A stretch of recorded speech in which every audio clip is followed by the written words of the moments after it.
오늘 여러분과 함께 나눌 말씀 누가복음 8장 15절입니다. 찾으셨으면 우리 한 절 말씀인데요, 함께 한 목소리로 같이 읽어보겠습니다. 좋은 땅에 있다는 것은 착하고 좋은 마음으로 말씀을 듣고 지키어 인내로 결실하는 자니라. 아멘. 오늘 이 주일 아침 함께 예배하는 여러분들을 환영하고 축복합니다. 또 함께 예배함의 기쁨이 저와 여러분의 마음 가운데 흘러 들어가기를 주님의 이름으로 축복합니다. 여러분, 요즘 사람들의 옷차림, 밖에 나가서 사람들의 옷차림을 한번 보시면 금년에 가을이 왔구나 하는 것을 우리가 느낄 수 있지요. 또 굳이 밖이 아니라 우리 좌우에 옆에 계신 분의 옷차림을 한번 보시더라도 가을이 왔구나 하는 생각을 하게 됩니다.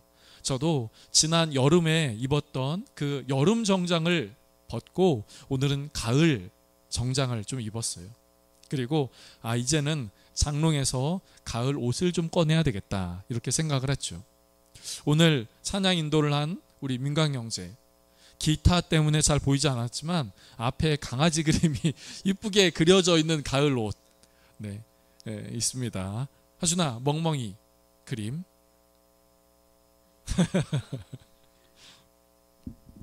가을이지요. 그런데 여러분, 가을 하면 떠오르는, 생각나는 것이 또 무엇이 있을까요? 가을의 또 다른 특징, 가을 하면 생각나는 것 중에 하나는 가을은 결실의 계절이라는 겁니다. 논에 별을 베었다는 이야기를 최근에 들었습니다. 또 과일 수확을 했다는 얘기도 들었습니다. 여러분, 그렇다면 설교를 하면서 시작하면서 여러분에게 이렇게 질문을 하고 싶어요.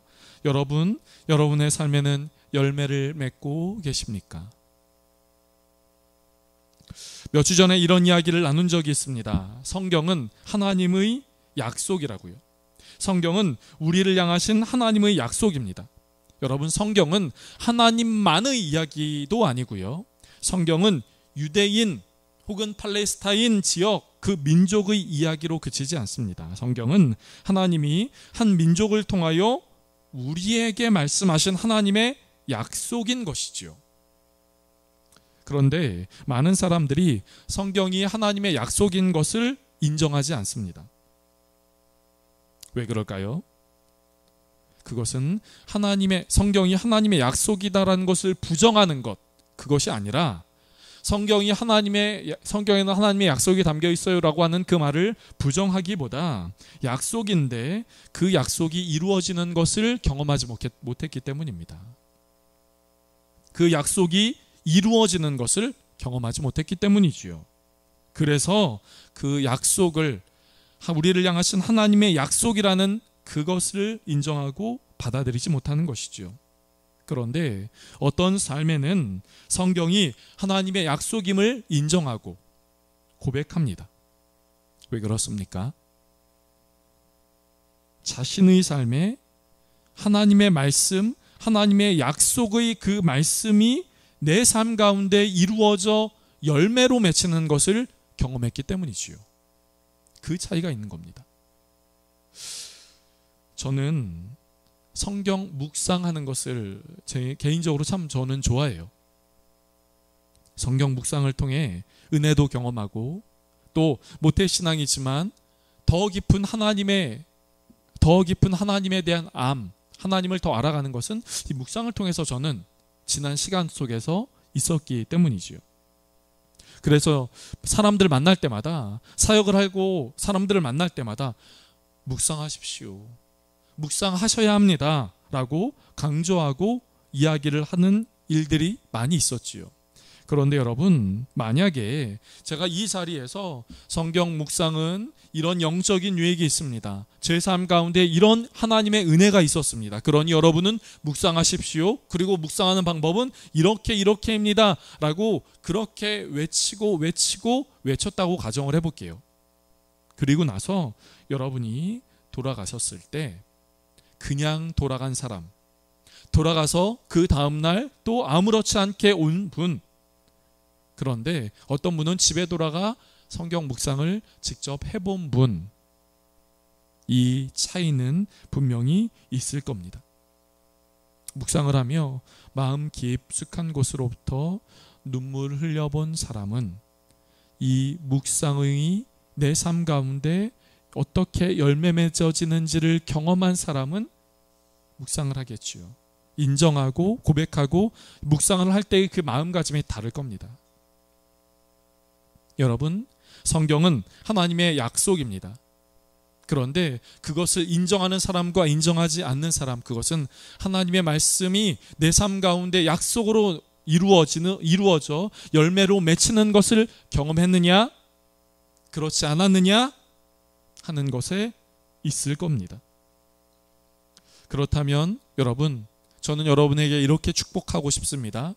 사랑하는 성도 여러분, 성경이 우리를 향하신 하나님의 약속의 말씀이라면 그 약속의 말씀이 저와 여러분의 삶 가운데 경험되고 체험되어서 열매 맺는 삶 될 수 있기를 주님의 이름으로 축복합니다. 옆에 계신 분과 한번 이렇게 인사하고 축복하실까요? 열매 맺는 삶 되기를 축복합니다.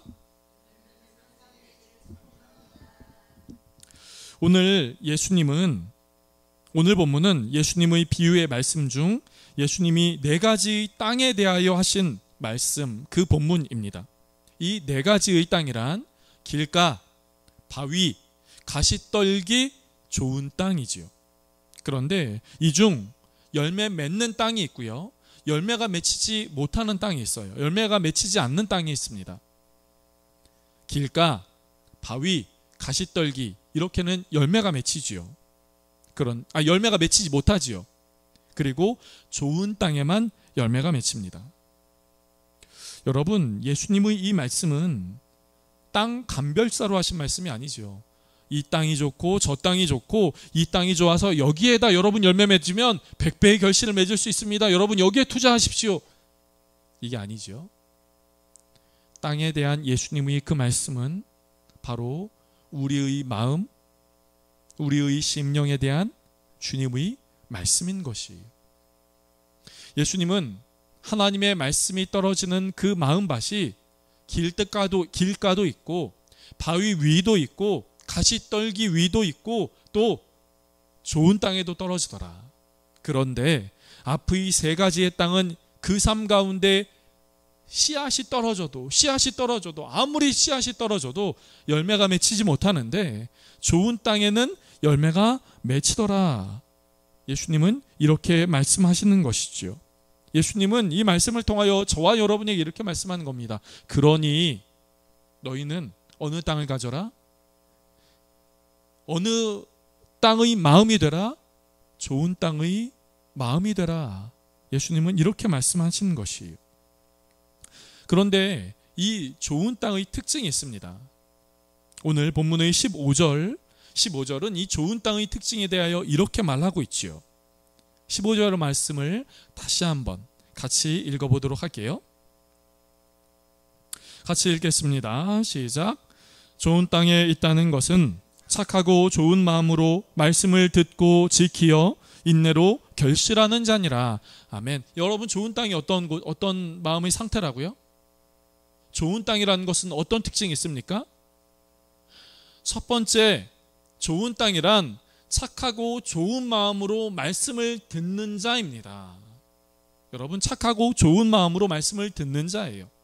여러분, 그 마음밭이요, 그 마음이라고 하는 그 땅이요, 어떤 사람에게는 좋은 땅인 것 같지만 그 땅이 고르지 않습니다. 착하고 좋은 마음이란 그 마음 가운데 저는 이렇게 해석을 하게 됐어요. 착하고 좋은 마음이란 그 말씀을 받을 때에 그 씨앗이 떨어질 때에 그 씨앗을 자라지 못하게 하는 상처와 아픔이 있는 것, 그것이 좋은 땅이 되지 못하게 하는 것이죠. 선하고 좋은 마음이 되지 못하다는 겁니다. 즉, 선하고 좋은 마음이란 상처와 아픔의 것을 버리는 것, 상처와 아픔의 그 마음밭을 개간하여서 그것을 좋은 밭으로 만드는 것, 이렇게 말하고 있는 것이. 오늘날 많은 사람들은 상처와 아픔 속에 살아갑니다. 그래서 상처와 아픔이 때로는 누군가의 한마디의 말을 왜곡하기도 하고 또 그 말을 오해해서 받아들이게끔 하기도 하지요. 그것이 오늘날 더불어 함께 살아가지만 더불어 함께 살아가며 사람들 사이에 서로 아픔을 만드는 이유이기도 하지요. 여러분, 저와 여러분이 착하고 좋은 마음밭 될 수 있기를 간절하게 바랍니다. 저는 여러분이 착하고 좋은 마음밭 될 수 있기를 간절하게 바랍니다. 저는 오늘 그런데 좀 중점으로 보고 싶은 것은 이 착하고 좋은 맛이 되는 좋은 땅이 되는 것. 그런데 그와 더불어 이 좋은 땅의 두 번째 특징을 좀 보고 싶어요. 15절 말씀을 다시 한번 볼까요? 15절 말씀의 후반절은 이렇게 말씀하고 있습니다. 말씀을 듣고 지키어 인내로 결실하는 자라 하는 것이.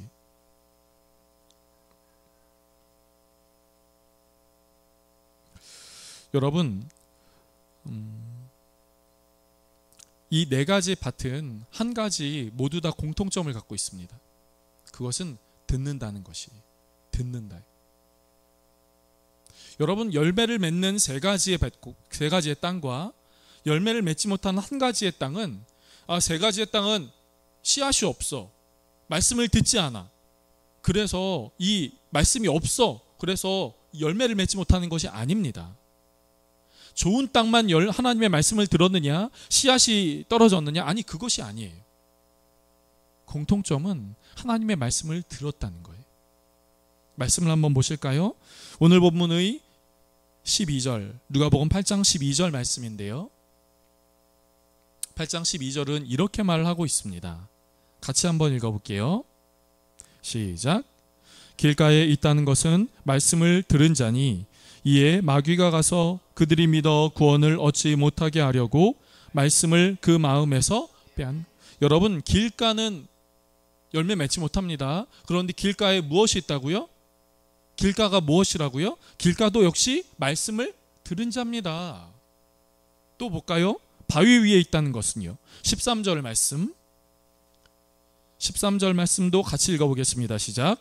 바위 위에 있다는 것은 말씀을 들을 때에 기쁨으로 받으나 뿌리가 없어 잠깐 믿다가 실현을 당할 때에 배반하는 자요. 여러분, 바위 위에도 열매가 맺히지 못합니다. 결실하지 못해요. 그런데 바로 그곳에서도 무엇이라고 이야기를 합니까? 말씀을 들었다. 근데 여기서 여러분, 말씀을 들을 때 이렇게 해서 아니, 이게 말씀을 들었다는 거야? 안 들었다는 거야? 아니, 말씀을 들은 겁니다. 말씀을 듣고 있는 중인 것이에요. 그런데 그 말씀을 듣고 있으나 이 말씀을 배반한다는 것이죠. 어쨌든 말씀을 듣는다는 겁니다. 세 번째, 가시떨기요. 오늘 누가복음 8장 14절 같이 읽어보겠습니다. 가시떨기에 떨어졌다는 것은 말씀을 들은 자이나 지내는 중 이생의 염려와 재물과 향락의 기운이 막혀 온전히 결실하지 못하는 자요. 여러분, 우리는 이것을 통해서 무엇을 알 수 있습니까? 모두 다 말씀을 들었습니다. 그런데 말씀을 들었다고 열매 맺는 삶은 아니라는 것이. 말씀을 들었다고 열매 맺는 땅은 아니라는 것이죠. 우리는 말씀을 잘 들으면 돼. 아니요. 적어도 오늘 본문은 그렇게 말하고 있지 않아요. 말씀을 들은 것이 그치는 것 끝이 아닙니다. 그렇다면 어떻게 해야 됩니까?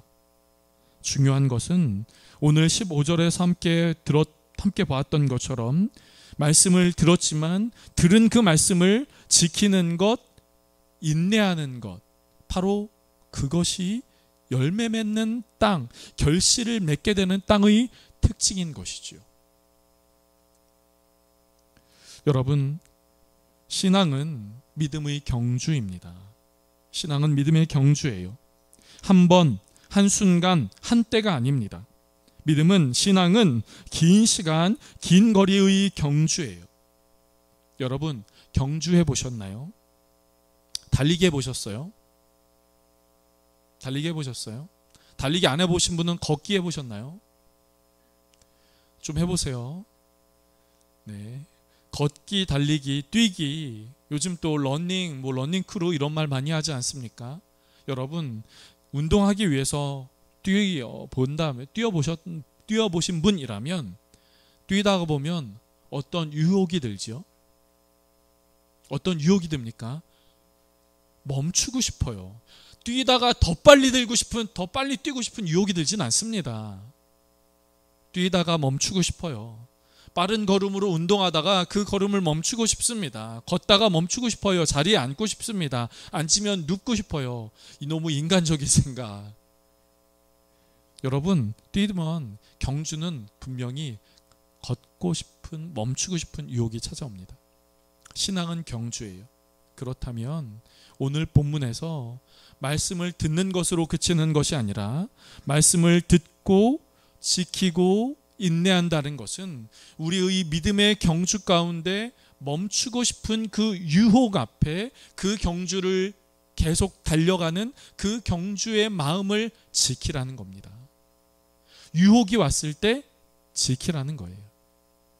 여러분, 말씀을 들었다면 들은 그 말씀이 아닙니다. 조금 전에 제가 말씀드렸던 것처럼 묵상에 대하여 아무리 수없이 침을 튀기는 게 아니라 침을 튀기면서 막 얘기를 하더라도 그 묵상의 말씀을 내가 해야 되겠다라는 결단을 하루아침으로 그치는 것이 아니라 해야 되겠다라는 것을 일주일, 한 달, 1년으로 견디며 그 마음을 지키어 나가는 것, 그것이 필요한 것이죠. 말씀을 듣습니다. 들은 여러분, 결단을 하시거나 생각을 하시거나 내 안에 새롭게 회개를 하시든 결단을 하시든 그런 것들이 있겠죠. 그런데 그 말씀을 들은 그 마음을, 결단한 그 마음을 어떻게 해요? 지키고 인내하고 견디는 겁니다. 그렇지 않습니까?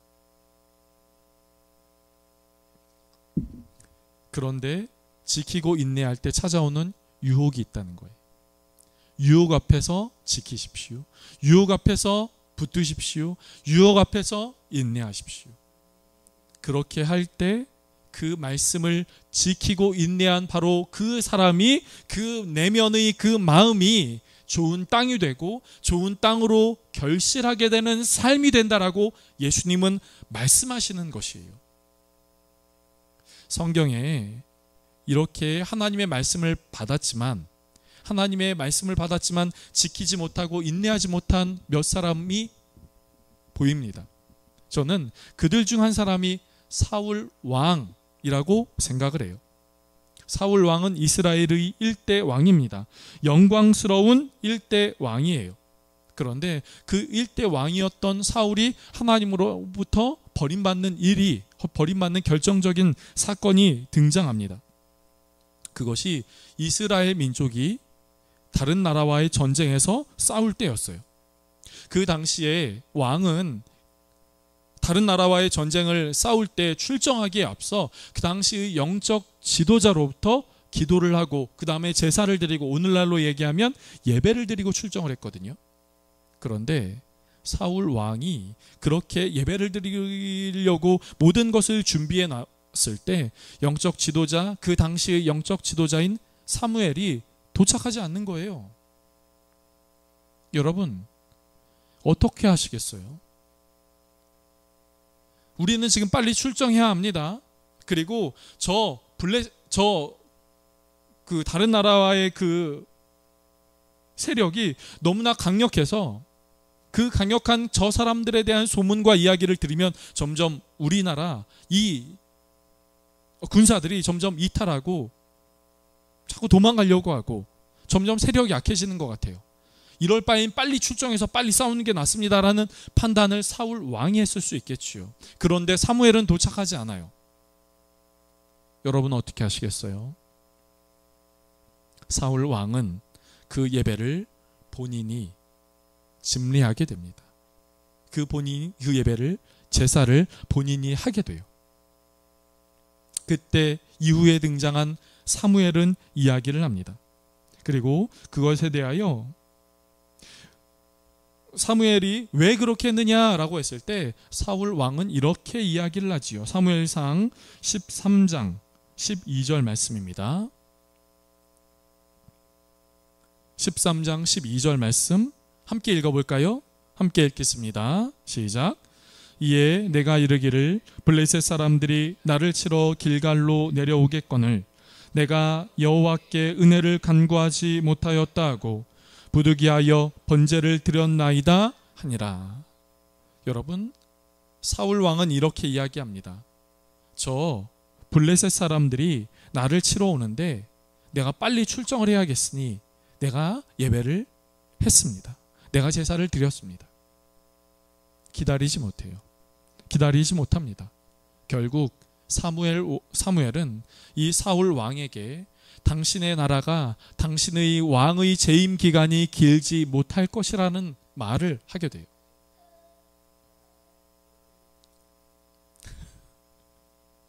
여러분, 그런데 이것과 반대로 또 한 사람을 보게 됩니다. 그 사람은 다윗이에요. 다윗은 사울 왕과 함께 성전에 같이 살지요. 왕궁에 같이 삽니다. 생활합니다. 그러다가 사울 왕의 시기심에 의하여 다윗은 쫓겨나게 돼요. 도망치듯 나옵니다.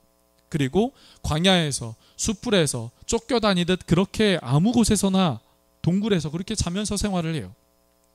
그런데 그런 다윗이 왕이 될 수 있는 결정적인 기회가 찾아옵니다. 어떤 기회지요?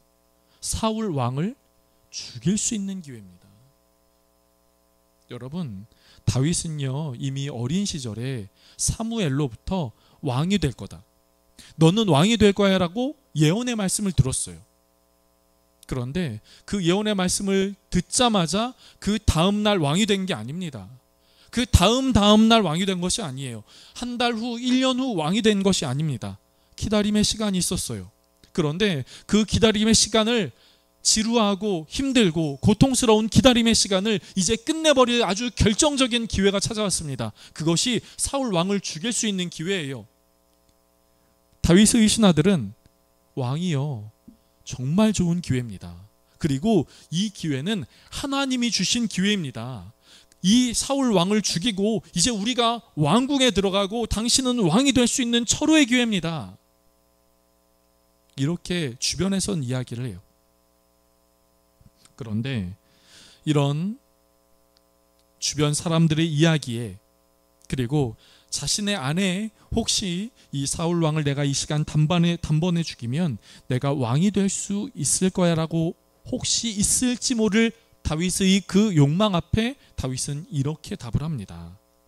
사무엘상 26장 10절부터 11절의 말씀 한번 보실까요? 같이 읽어보겠습니다. 우리 2절의 말씀 같이 읽어볼게요. 다윗이 또 이르되 여호와께서 살아계심을 두고 맹세하노니 여호와께서 그를 치시리니 혹은 죽을 날이 이르거나 혹 또는 전장에 나가서 망하리라. 내가 손을 들어 여호와의 기름 부음 받은 자를 치는 것을 여호와께서 금하시나니 너는 그의 머리 곁에 있는 창과 물병만 가지고 가자 하고. 여러분, 사울 왕을 죽이면 단번에 내가 왕이 될 수 있습니다. 그러나 다윗은 10절 말씀에 이렇게 이야기를 해요. 여호와께서 그를 치시리니 혹은 죽을 날이, 여호와께서 그를 치시거나 죽을 날이 가까울 때까지 나는 기다릴 거야. 나는 지금 내가 죽이지 않을 거야. 하나님이 약속하신 그때까지 나는 기다릴 거야. 다윗은 이렇게 이야기를 하는 것이에요. 사랑하는 성도 여러분, 그런 다윗을 하나님은 그 때에 맞추어, 하나님의 때에 맞추어 하나님의 사람으로 또 이스라엘의 2대 왕으로 세우셨습니다. 여러분, 하나님의 말씀을 들었어요. 그러나 기다린 사람과 기다리지 못한 사람이 있습니다. 지킨 사람이 있고 지키지 못한 사람이 있습니다. 인내한 사람과 인내하지 못한 사람이 있어요. 여러분, 하나님의 말씀이 우리의 삶을 향한 하나님의 약속이라면 그 약속이 이루어질 때까지 필요한 것이 있습니다. 그것은 그 약속이 이루어질 때까지, 그 씨앗이 열매로 맺힐 때까지 어떤 것이요? 지키는 것, 견디는 것, 인내하는 것, 그것이 우리의 삶 가운데 필요한 것입니다. 그런데 뭐가 있다고요? 지키고 인내하는 삶에 뭐가 있다고요? 유혹이 있습니다. 왕이요, 이 사울 왕 죽이면 우리 왕 될 수 있습니다. 더 이상 쫓겨다니지 않아도 됩니다. 더 이상 동굴에서, 숲풀에서, 흙바닥에서 자지 않아도 됩니다. 이제 우리 왕궁에서 살 수 있습니다. 그러니 죽이십시다. 하나님 때 기다리지 마십시다. 이 때가 하나님의 때입니다. 사람들의 속삭임, 사람들의 유혹이 우리의 가운데 있다는 것이에요. 믿음의 경주 가운데 있다는 것이에요. 긴 시간 그런 유혹이 우리의 삶 가운데 찾아온다는 것이에요. 그런데 바로 그때 성경은 이렇게 이야기를 합니다. 인내로 견디는 자, 그 삶이 결실하는 삶, 좋은 땅 될 수 있노라. 저는 오늘 말씀을 이렇게 정리하고 싶습니다. 여러분, 하나님의 말씀을 간직하고 계신 것이 있습니까? 저와 여러분의 삶 가운데 하나님의 말씀을 간직하고 있는 것이 있나요? 하나님의 약속의 말씀을 담고 있는 것이 있습니까? 그렇다면 그 말씀은 이루어질 겁니다. 그런데 언제 이루어집니까? 지금 당장이요? 조금 있다가요? 내일이요? 아니요. 하나님은 하나님의 약속의 말씀이 이루어지는 때가 있다고 하세요. 그 때까지 우리에게 필요한 것은 무엇입니까? 인내하고 지키고 그 유혹 앞에 단호하게 물리치고 이 믿음의 길을 계속 걸어가는 겁니다. 그렇게 할 때 하나님은 하나님의 때 그 떨어진 씨앗으로 인하여 열매가 맺히게 하시는 것이지요. 사랑하는 성도 여러분, 이 믿음의 길을 잘 걸어갈 수 있기를 축복합니다. 유혹 앞에 유혹에 말려들지 말고, 유혹 앞에 멈추지 말고, 유혹 앞에 멈추어 서지 말고, 유혹 앞에 뒤돌아가지 말고, 이 믿음의 길을, 유혹 앞에서도 이 믿음의 길을 잘 걸어갈 수 있기를 축복합니다. 특별히 인내하며 견디며 하나님의 말씀을 지키며 그렇게 나아가는, 그래서 하나님의 복된 열매가 저와 여러분의 삶 가운데 넘치도록 맺히기를 주님의 이름으로 축복합니다. 기도하겠습니다. 하나님, 오늘 예수님은 네 가지의 땅에 대하여 말씀하신 것을 봅니다. 그중 열매 맺는 땅은 좋은 땅 한 가지였음을 또 봅니다. 주님, 좋은 땅과 같이 우리의 마음밭도 좋은 땅과 같이 되게 하여 주옵소서. 그래서 주님, 우리의 삶이 열매 맺는 삶 되게 하여 주옵소서. 이를 위하여 하나님의 말씀, 성경, 특별히 우리를 향하신 하나님의 마음, 그 마음을 간직하고 견디며 지키며 이 믿음의 길을 걷게 하여 주시옵소서. 유혹 앞에 물러서지 않게 하시고 유혹 앞에 멈추어 서지 않게 하여 주시고 열매 맺게 하실 주님 바라보며 이 믿음의 길을 계속적으로 굳건하게 나아가는 우리 모두의 삶 되게 하여 주시옵소서. 그렇게 하실 주님 찬양하며 예수님의 이름으로 기도드립니다. 아멘.